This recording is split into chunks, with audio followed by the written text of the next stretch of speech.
warahmatullahi wabarakatuh. Waalaikumsalam warahmatullahi wabarakatuh. Bismillahirrahmanirrahim. Alhamdulillahirabbil alamin. Wassalatu wassalamu ala asyrofil anbiya'i wal mursalin wa ala alihi washabbihi ajmain. Pertama-tama marilah kita panjatkan rasa syukur kita dan kehadirat Allah Subhanahu wa taala yang telah memberikan kita taufik, hidayah dan inayahnya kepada kita sehingga kita dapat berkumpul kembali dalam keadaan sehat walafiat. Salawat serta salam semoga tetap tercurahkan kepada baginda Rasulullah Sallallahu Alaihi Wasallam yang telah menunjukkan kita dari jalan yang gelap menuju jalan yang terang benderang dari agama Islam. Pertama-tama saya ucapkan banyak terima kasih kepada Ibu Kepala Sekolah yang sudah memberikan izin kepada saya dan juga kepada ibu-ibu semuanya. Terima kasih atas waktunya. Saya melakukan ini dalam rangka untuk melaksanakan tugas aksi nyata saya pada pendidikan guru penggerak di modul 1. Alhamdulillah sudah satu modul yang saya pelajari, yaitu mulai dari modul 1.1 sampai 1.4, yaitu tentang budaya positif. Sebelumnya saya juga mohon maaf Ibu, saya bukan maksud untuk menggurui ya. Saya hanya untuk membagikan apa yang saya dapat dari pendidikan guru penggerak.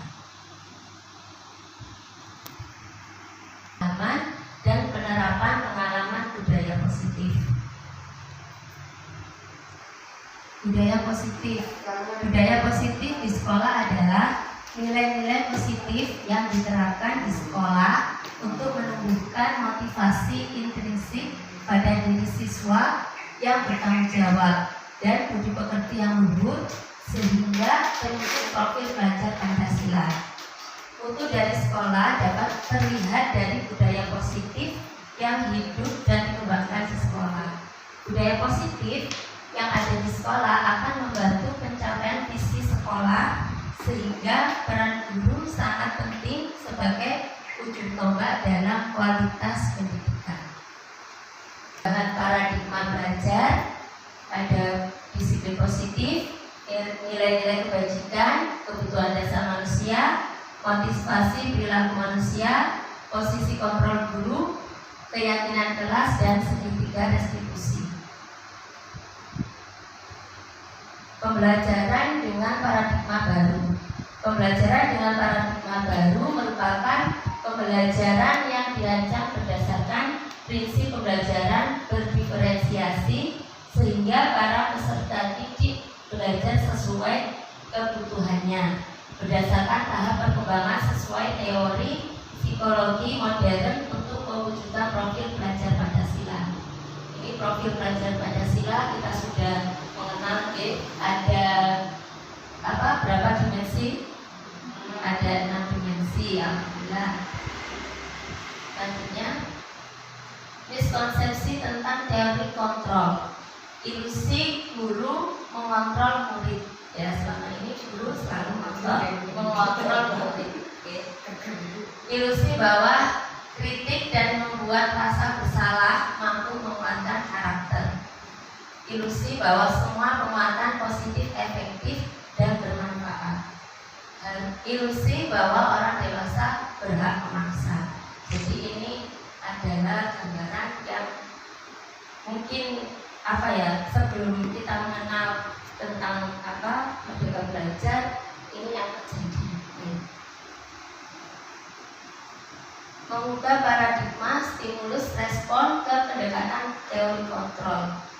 Teori kontrol ada stimulus respon dan teori kontrol. Stimulus respon, realitas atau kebutuhan kita sama. Kalau teori kontrolnya, realitas kebutuhan kita berbeda.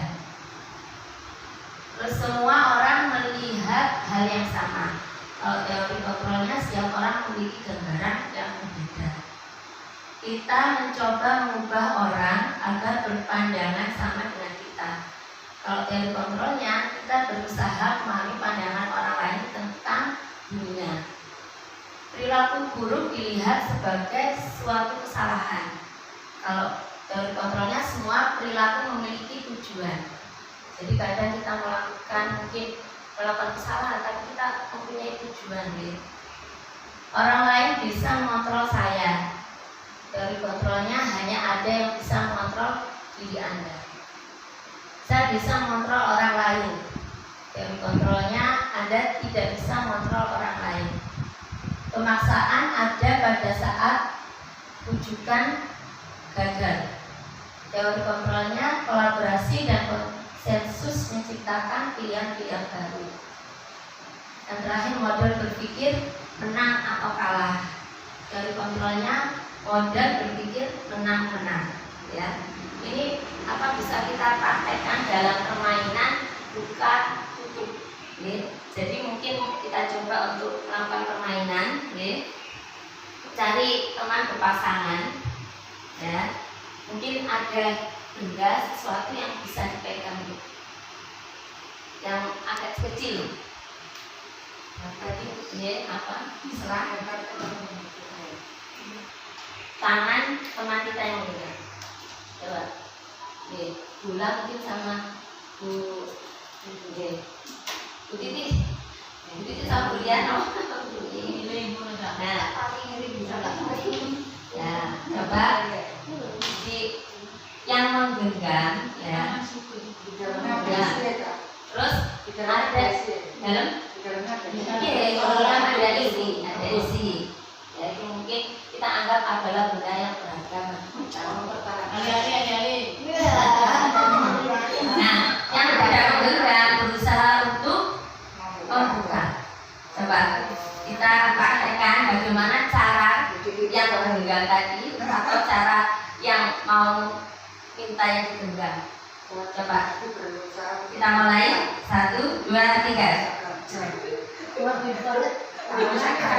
Nah, bagaimana cara Anda agar teman Anda bisa membuka genggaman?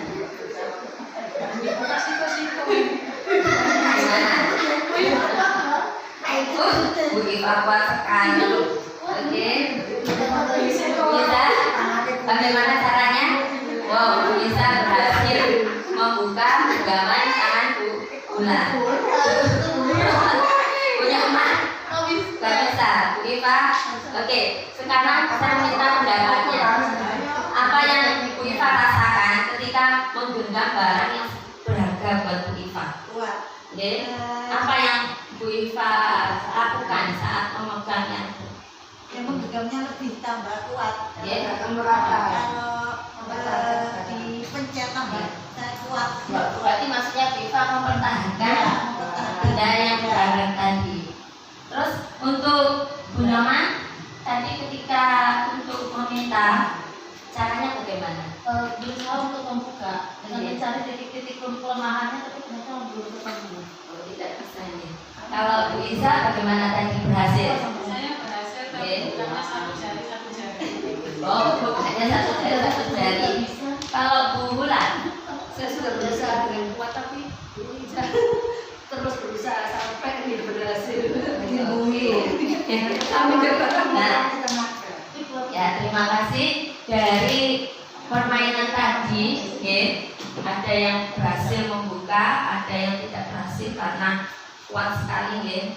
Nah, itu adalah termasuk teori kontrol.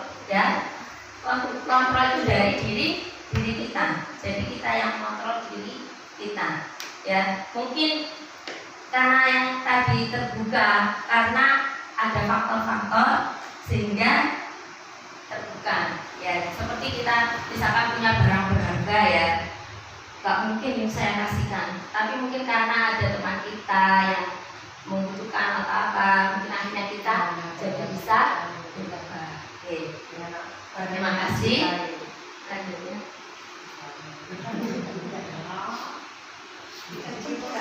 Disiplin positif. Disiplin positif berasal dari kata disiplina, yang artinya belajar.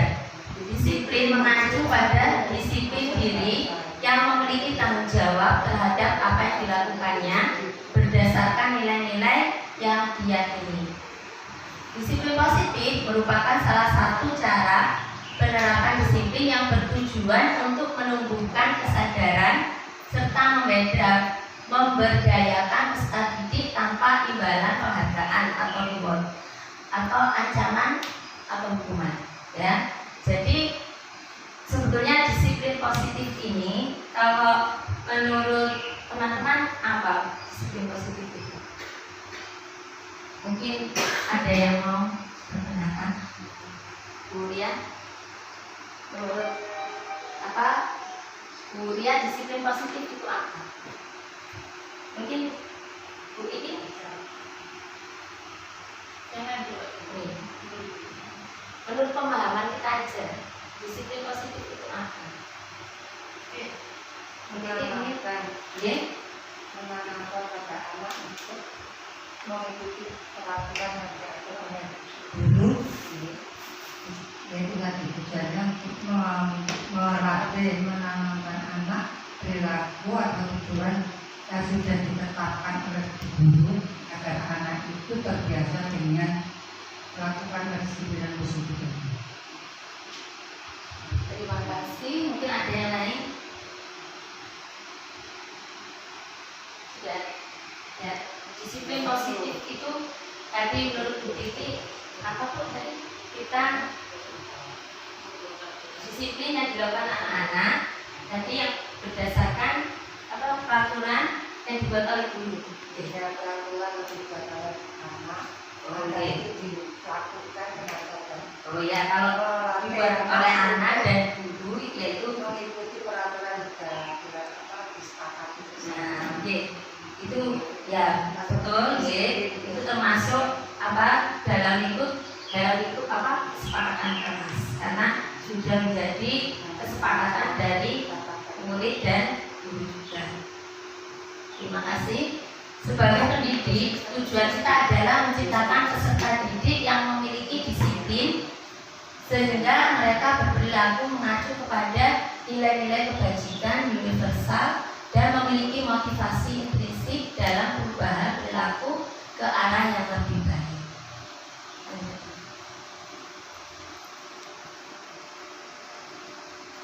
Ini nilai-nilai kebajikan, nilai yang disepakati bersama lepas dari suku bangsa, agama, bahasa maupun latar belakangnya. Contoh nilai kebajikan institusi atau organisasi. Profil pelajar Pancasila, beriman dan bertakwa pada Tuhan Yang Maha Esa dan berakhlak mulia, berkebinekaan global, gotong royong, mandiri, kreatif dan bernalar kritis. IBO primary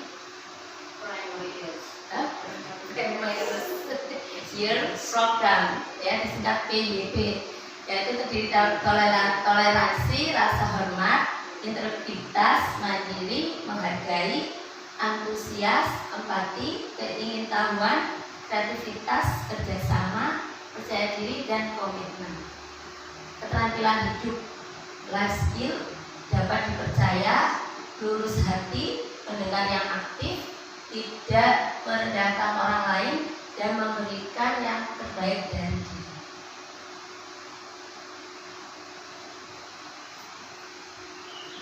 Ya, saya mau menambah sedikit ya, ada yang berapa tadi disiplin positif, ya.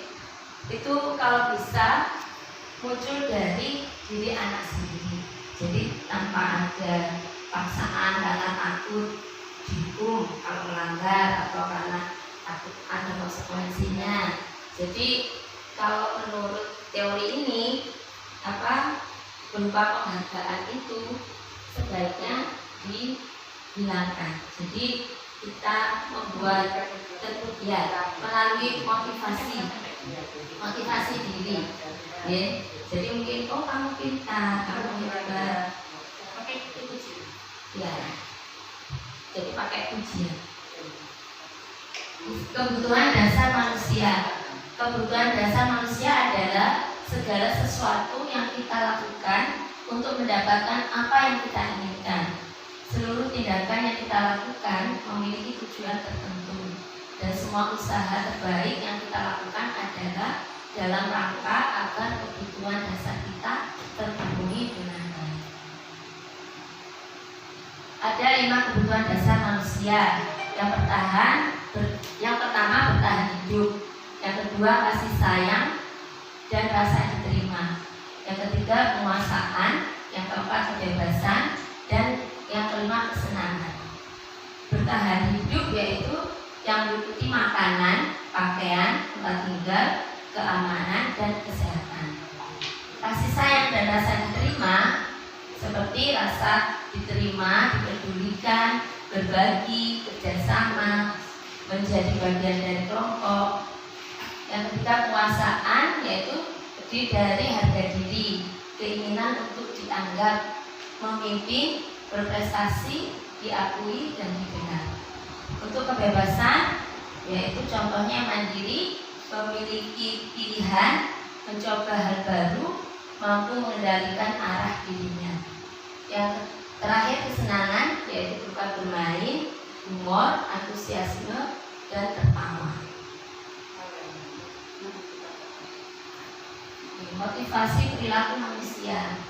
Itu motivasi itu ada dari dalam dan dari luar diri kita. Untuk yang motivasi ekstrinsik yaitu contohnya untuk menghindari ketidaknyamanan atau hukuman, sama untuk mendapatkan imbalan atau penghargaan dari orang lain. Jadi contohnya anak ini dia disiplin tapi karena dia takut dihukum.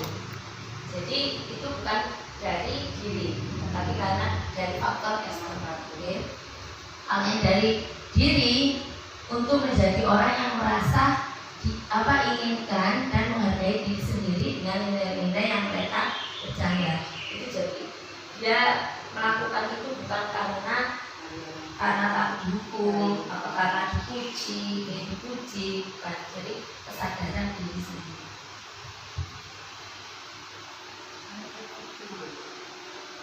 Sekarang ada hukuman, konsekuensi, dan restitusi. Ya, jadi ini berbeda hukuman, konsekuensi, dan restitusi. Kalau hukuman itu tidak terencana atau tiba-tiba, terus murid tidak tahu apa yang akan terjadi dan tidak atau dilibatkan. Yang ketiga bersifat satu arah. Jadi dari pemberi hukuman berupa hukuman fisik atau psikis. Ya, jadi misalkan ada anak terlambat, ya kamu sekarang lari keliling lapangan, itu termasuk hukuman.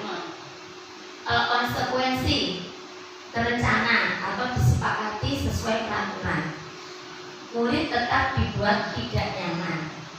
Sikap guru selalu memonitor murid. Ya, ini konsekuensi ini memang dari hasil kesepakatan bersama. Tapi ini juga ada yang membuat tidak nyaman murid.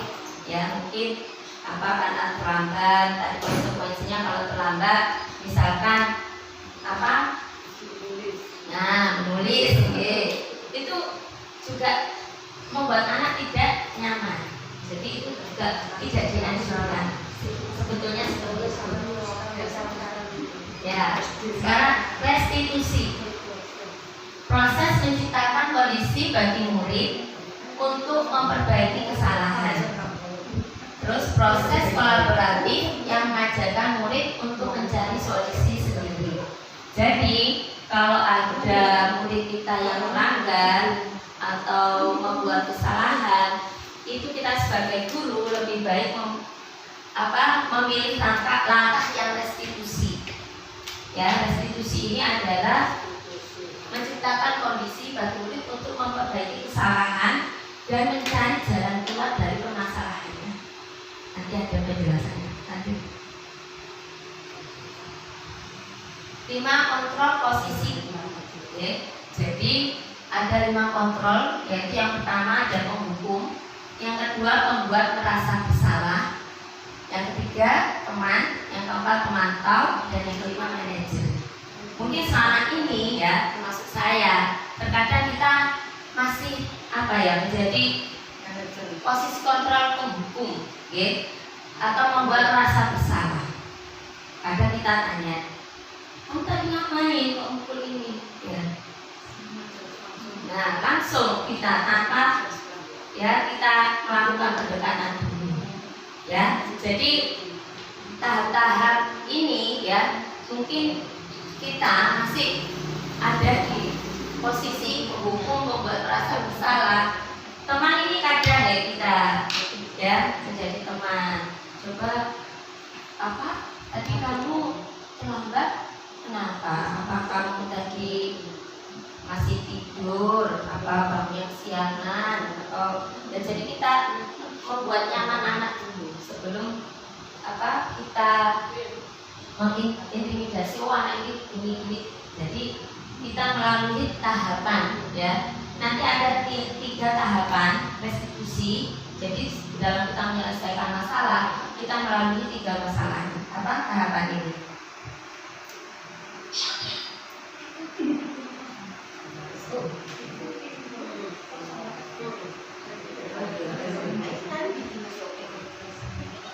Posisi yang terbaik bagi guru yaitu di posisi manajer ya. Jadi di posisi manajer ini kita melakukan penyelesaian masalah dengan 3 langkah.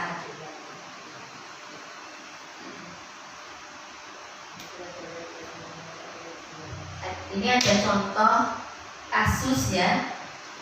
Siswa tidak memakai atribut lengkap saat upacara bendera.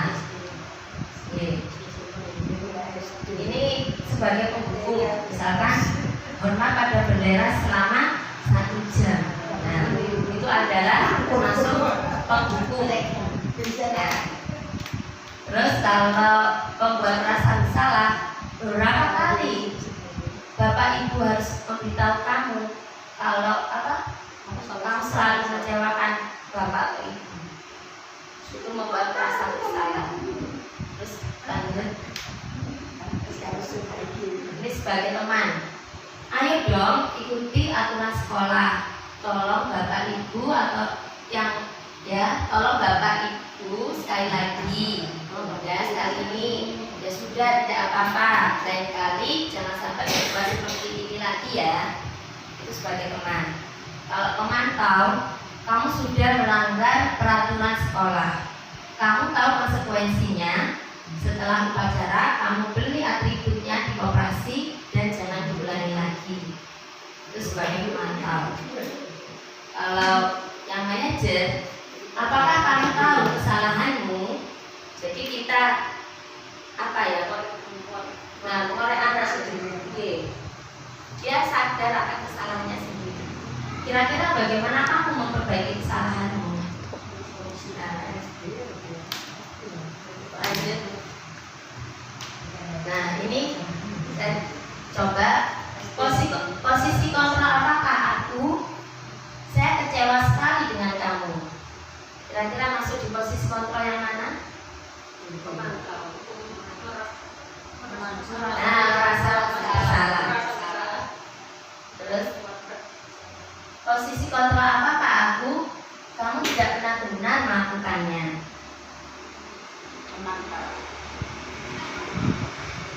Kamu tidak pernah benar melakukannya. Salah Bisa. Yang pertama. Bukan, ini kamu tidak pernah benar melakukannya. Tadi kan ada penghukum, terus teman, apa? Bersalah, pemantau, manajer.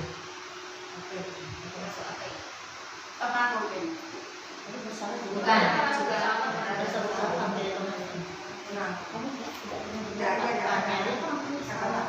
Ya, bisa. Posisi kontrol apakah apa rencanamu untuk menyelesaikan masalah ini? Manajer. Posisi kontrol apakah ayolah lakukan demi Bapak atau Ibu ya, sebagai teman. Posisi kontrol apakah kamu tidak pernah mendapat nilai jika tidak mengerjakan tugas?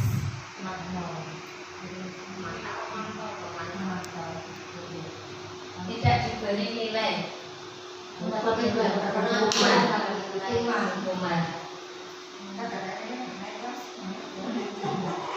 Ini sekarang keyakinan kelas. Mengapa keyakinan kelas? Mengapa bukan peraturan kelas. Coba menurut kamu, oke. Kenapa sekarang kita menerapkan keyakinan kelas kok bukan peraturan kelas?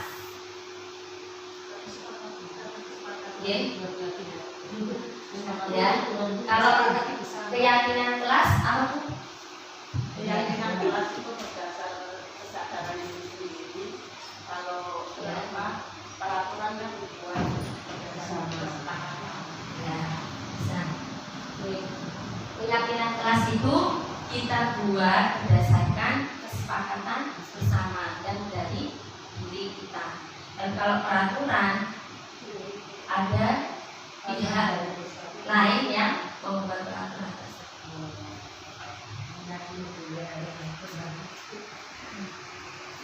Pembentukan keyakinan kelas yaitu bersifat abstrak berupa pernyataan universal, dibuat dalam pernyataan positif sedikit saja agar mudah diingat, sesuai dengan kondisi kelas dan sekolah sehingga mudah diterapkan. Semua warga sekolah atau warga kelas dilibatkan saat membuat keyakinan kelas. Jadi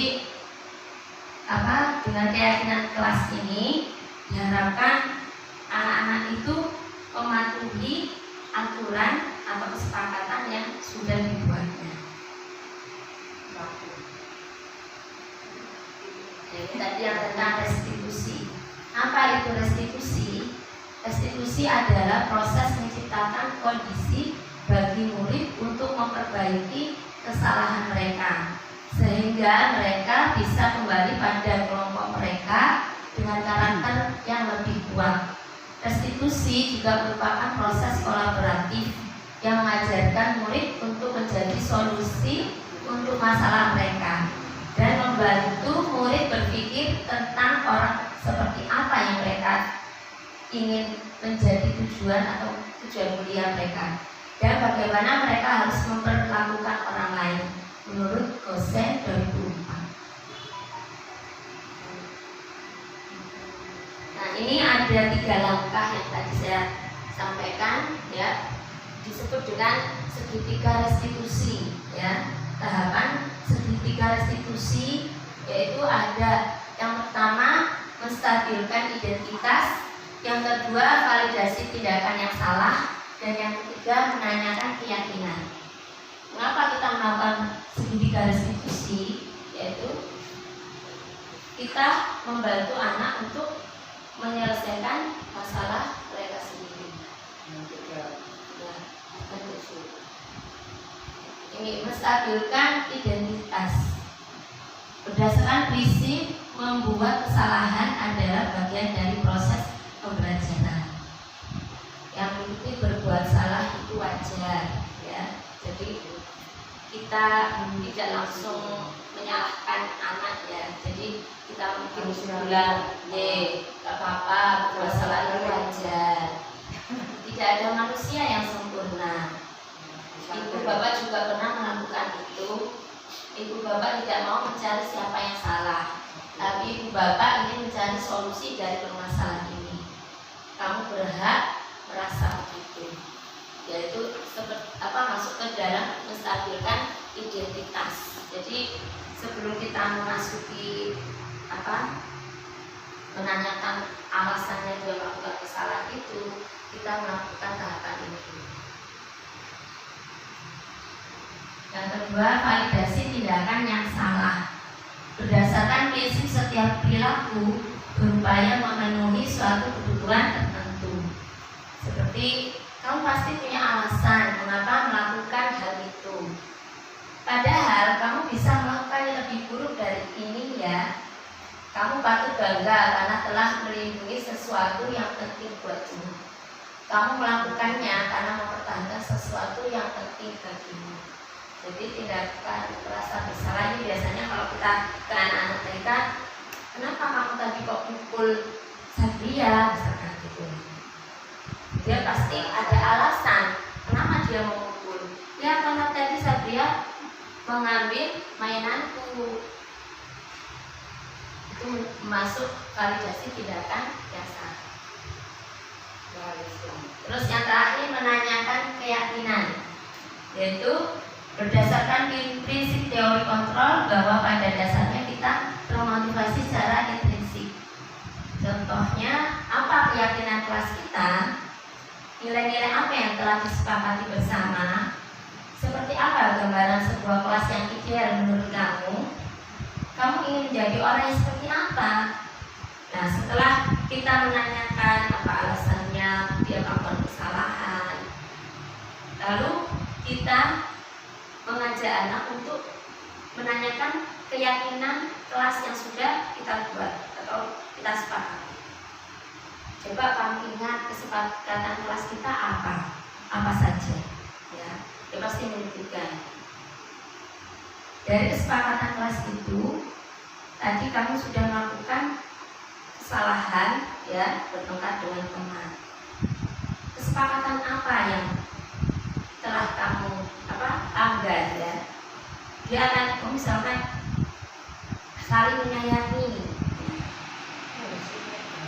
Nah, harus ya.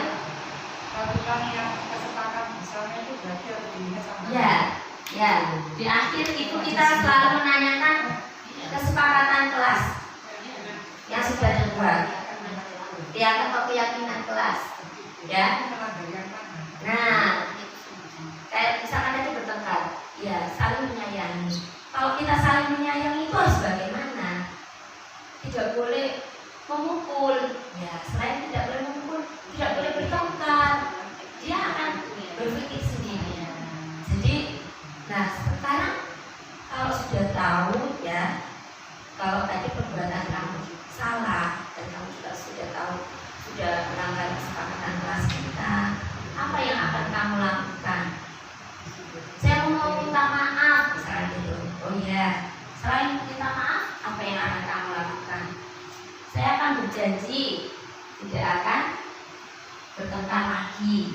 Nah, jadi dari tahapan-tahapan tadi, yang terakhir tadi menanyakan keyakinan kelas, anak akan secara tidak langsung dia akan berjalan dengan sendirinya. Dia tahu apa yang harus dilakukan. Jadi secara tidak langsung dia tahu solusi dari permasalahannya. Nah, ini kemarin adalah contoh yang saya buat, ya, dari tugas yang sebelumnya, yaitu membuat kasus, ya. Ini kasusnya Sabia dan Luna, ya, mereka sedang bermain. Tiba-tiba Sabia merebut mainan Luna. Nah, Luna tidak mau, dia mempertahankan. Sabia juga mempertahankan. Akhirnya Luna marah dan memukul Sabia, sehingga Sabia menjadi menangis.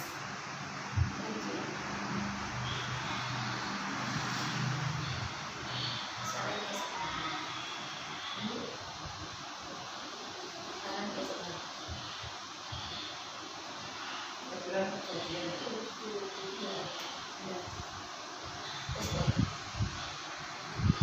ini langkah yang pertama, guru menanyakan identitas dengan mengawali mengajukan pertanyaan. Jadi tadi contohnya tadi Bu El lihat Sabia sama Luna bertengkar, apa benar? Iya benar. Terus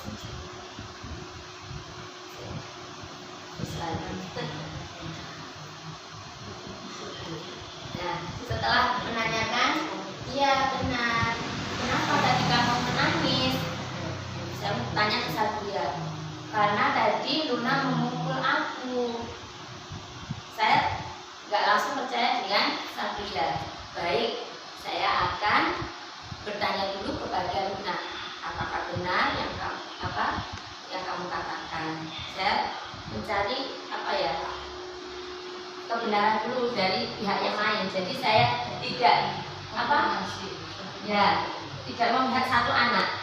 Jadi saya tanya Luna, Mbak Luna, apa benar tadi Mbak Luna memukul Sabia sampai menangis? Iya benar. Kenapa kok kamu memukul Sabia sampai menangis?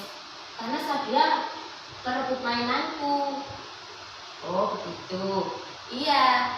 Terus saya berusaha tanya ke Sabia. Sabia, ternyata tadi Mbak Luna memukul Sabia dengan alasan karena Mbak Sabia mengambil mainannya. Terus Sabia, kenapa Mbak Sabia tadi mengambil mainannya Luna? Karena aku mau pinjam. Nah, setelah dia mau pinjam, saya tanya, sekarang kalau mau pinjam harus bagaimana? Harus izin dulu. Tadi Mbak Sabia sudah izin belum? Nah, karena Mbak Sabia belum izin, Mbak Luna tidak tahu, sehingga Mbak Luna marah. Tapi kalau Mbak Sabia sudah izin, Mbak Luna pasti akan menginginkan. Terus yang terakhir yaitu menanyakan keyakinan kelas. Nah, mereka tahu kalau sudah melanggar saling menyayangi harus bagaimana, ya, tidak boleh bertengkar, terus minta maaf. Jadi caranya minta maaf, salaman, berpelukan, ya. Jadi kita kembalikan ke anak-anak solusi dari permasalahan ini. Ya, mungkin ada yang ingin bertanya? Sudah. Ya. Ini monggo.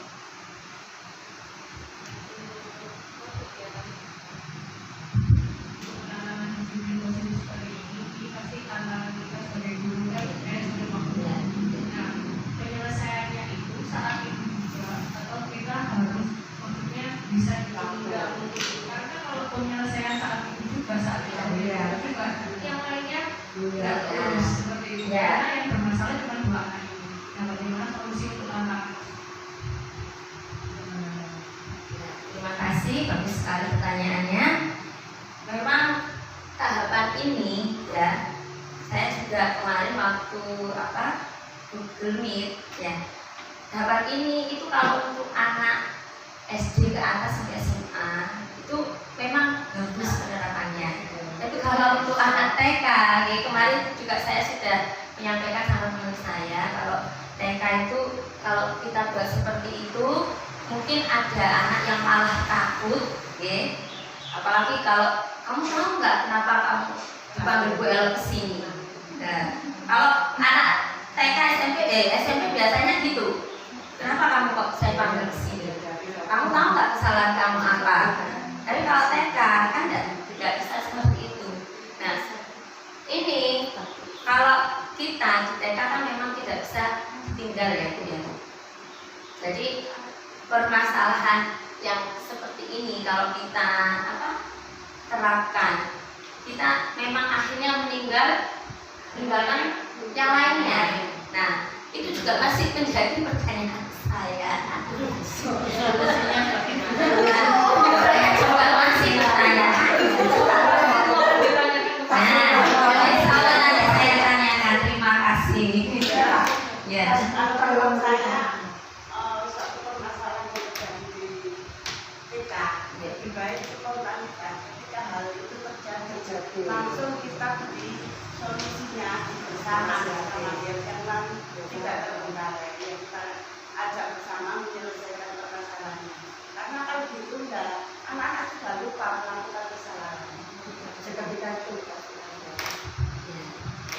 Terima kasih. Dalam menyelesaikan masalah, Bu, kalau kita melibatkan semua anak itu juga ada dampaknya yang baik, ya. Jadi mungkin anak yang melakukan kesalahan ini akan merasa malu atau minder. Jadi yang lebih baik itu ya yang bermasalah. Tapi kalau di TK ya itu tadi, kalau spontanitas, akhirnya terbongkar yang lainnya. Karena kita masih menggali kan dari waktu, perlu waktu. Ya. Tapi menurut saya kalau diajak semua, jadi kan tidak melakukan kesalahan pun tidak akan tidak mengulangi seperti yang terjadi dan seperti ada sama-sama menyelesaikan bersama.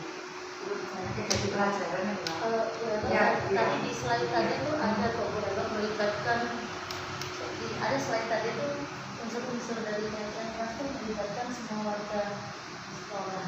Ada bisa Ini kalau membuat kelas kelasnya, tapi dalam menyelesaikan masalahnya, kalau semuanya dilibatkan ya itu tadi. Ya memang ada positifnya, ada negatifnya. Negatifnya yaitu tadi, anak yang berbuat salah ini mungkin dia akan merasa malu, karena sudah melakukan kesalahan, atau mungkin minder. Gitu. Jadi apa ya? Ini memang idealnya kan, idealnya seperti itu. Ya kita teori. Nah, ya seperti kalau anak datang terlambat, kalau di TK kadang aja loh terlambat, baru saling gini saya tanya, kenapa kamu kok datang terlambat? Sudah mau nangis? Ya namanya kita ya, kita guru TK kan juga sebagai ibu, tahu anak seperti itu kadang nggak tega. Udah, duduk dulu. Ada kita mau nanyakan nanti akan lupa. Nah, jadi apa ya? Kalau kita di TK, kalau menurut saya itu tadi melihat kondisinya. Jadi kalau kita terapkan idenya seperti ini, bagus ini saya. Tapi ada faktor-faktor lain ya. Seperti tadi kalau kita langsung bahas, misalkan yang bermasalah, yang lain itu lain. Terus kalau kita bahas di hari yang lain, waktu yang lain, kadang anak sudah baikan, sudah lupa,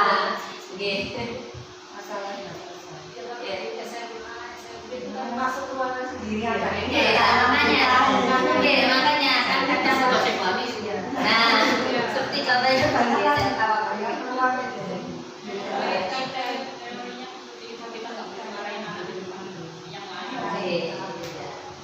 Makanya itu ini saya cuma menyampaikan ilmu yang sudah saya dapat.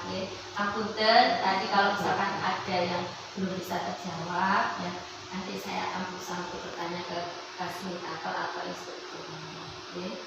Terima kasih Ibu Guru.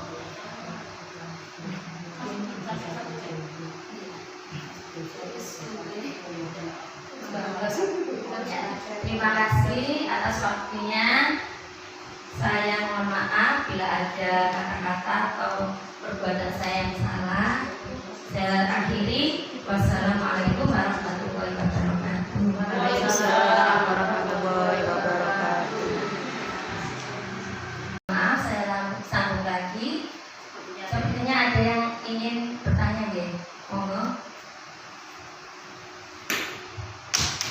Baik, terima kasih Bu Elo. Saya masih sedikit bingung itu antara kesepakatan kelas dengan keyakinan kelas. Ya, di sini yang saya baca, kesepakatan kelas itu disusun dan dikembangkan bersama-sama antara guru dan murid. Dan kesepakatan kelas yang menuntun nilai-nilai positif akan berujung pada keyakinan kelas. Keyakinan kelas merupakan kesepakatan kelas yang diyakini bersama oleh guru dan murid selama proses pembelajaran. Jadi berarti kesepakatan perbedaannya di mana gitu? Di sini ada, kalau untuk keyakinan kelas itu, misalkan kalau kita misalkan membuang sampah pada tempatnya, nah itu termasuk keyakinan kelas. Tapi kalau ada kesepakatan kelas, kalau keyakinan kelas itu nilai-nilainya, jadi menjaga kebersihan kelas, seperti itu. Artinya ya. Nilai-nilainya, maksudnya. Jadi menyadari bahwa kamu berdisiplin tidak sampai yang ya, jadi keyakinan kelas itu secara global, kalau menurut saya maksudnya lebih luas, ya. Jadi kalau kesepakatan kelas itu kan masih seperti tadi membuang sampah pada tempatnya, kan kalau globalnya kegiatan kelas itu apa? Menjaga kebersihan. Menjaga kebersihan itu kan tidak hanya membuang sampah, tapi dengan membersihkan kelas itu juga termasuk menjaga kebersihan. Jadi ya kalau dalam keyakinan kelas itu nilai-nilainya yang dimasukkan. Hidupnya ini kesepakatan keyakinan, kemudian lebih bisa dikembangkan lagi jadi kesepakatan. Ya. Seperti topik, subtopik. Ya, seperti itu. Bagaimana? Tapi urutannya lebih ke kesepakatan dulu. Ya, kesepakatan dulu yang dulu deh. Nilai-nilainya kita cari di situ, kita kesepakatan sendiri. Ya, terima kasih Bu Eno. Ya. Mungkin ada yang ingin bertanya lagi? Sudah? Cukup? Ya, terima kasih. Ya, ibu-ibu semuanya, hebat semuanya. Terima kasih atas masukannya, atas pertanyaannya, perhatiannya, waktunya. Saya tidak bisa membalasnya. Semoga Allah yang membalas kebaikan ibu-ibu semuanya. Terima kasih. Wassalamualaikum warahmatullahi wabarakatuh. Waalaikumsalam warahmatullahi wabarakatuh. Assalamualaikum warahmatullahi wabarakatuh. Apa kabar semuanya? Alhamdulillah. Luar biasa. Allah kabar. Yes. Ya. Tepuk semangat.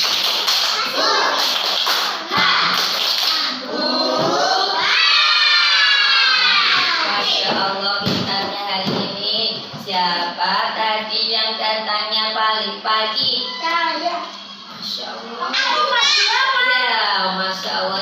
Ya, Alhamdulillah. Bagaimana suasana hatinya anak-anak tadi berangkat pagi? Bagaimana kalau berangkat pagi Mbak Safia? Bagaimana?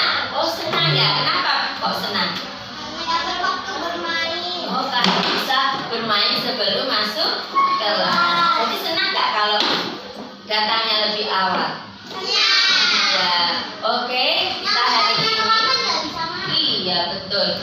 Oke, sekarang hari ini kita akan membuat kesepakatan kelas, ya. Kesepakatan kelas kita buat agar suasana kelas kita menjadi apa? Baik. Terus kita juga menjadi senang, ya, nyaman. Masya Allah, pintar Mbak Inara. Coba ada yang punya usulan apa yang kamu inginkan biar kelas kita jadi baik? Saling menyayangi. Bagaimana? Teman-teman, setuju kan usulannya Mas siapa? Mas Arsha, saling menyayangi? Iya. Ini coba kasih contoh dong. Kalau saling menyayangi itu apa saja? Tidak memukul teman. Oh, tidak membuli teman. Oh, tidak dorong-dorong.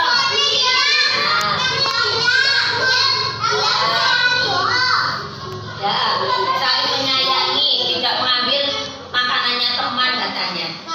Kalau berbagi itu termasuk menyayangi atau tidak kalau ada temannya yang tidak bawa makanan?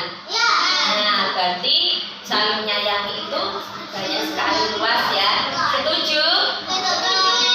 Oke, kita tulis dulu ya. Nomor 1, saling menyayangi.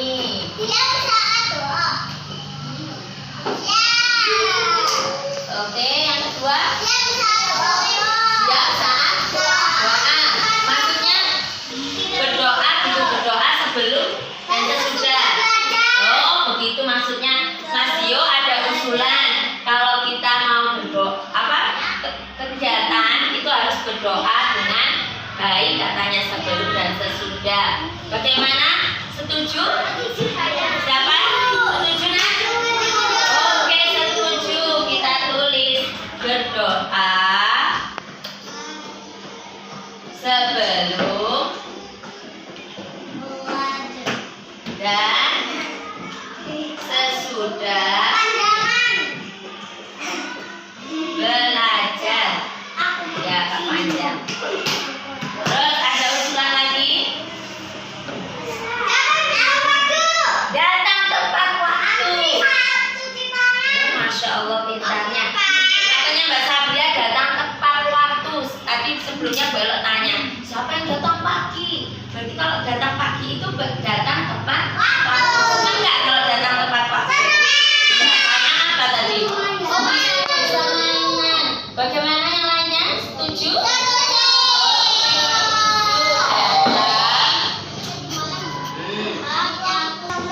Waktu. Terus yang keempat, antri saat cuci tangan. Kenapa kok antri saat cuci tangan? Coba. Alasannya ya.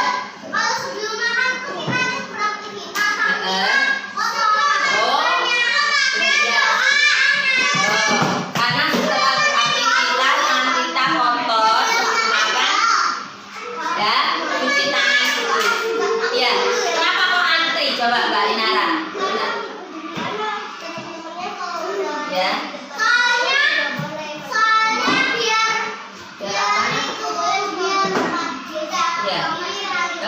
Biar bisa bergiliran ya. Berebut. Oke, terima kasih.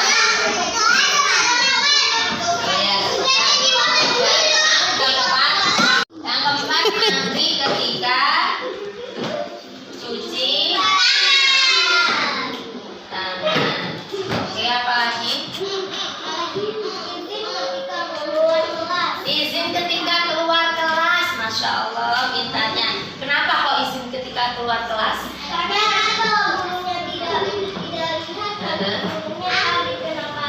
Oh, Masya Allah. Tepuk tangan untuk Mbak Luna ya. Ya, katanya kalau mau keluar harus izin Bu Guru dulu biar Bu Guru nanti tidak nyari ya, katanya Mbak Luna. Pintar. Izin ketika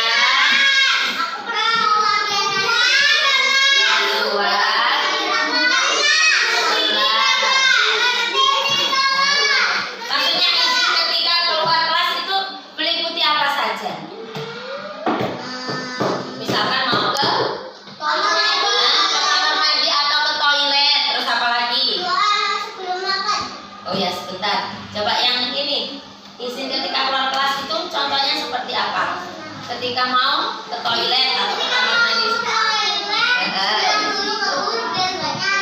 Oh ya. Terus misalkan keluar mau cuci tangan mungkin karena ya. Oh, boleh. Ya, pokoknya ketika keluar kelas harus izin.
ketika mau cuci tangan sesuai kesepakatan kelas kita harus bagaimana? Harus antri atau sabar menunggu giliran. Oke, silahkan cuci tangan.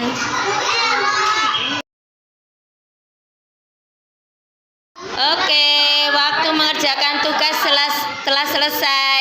Siapa yang sudah selesai?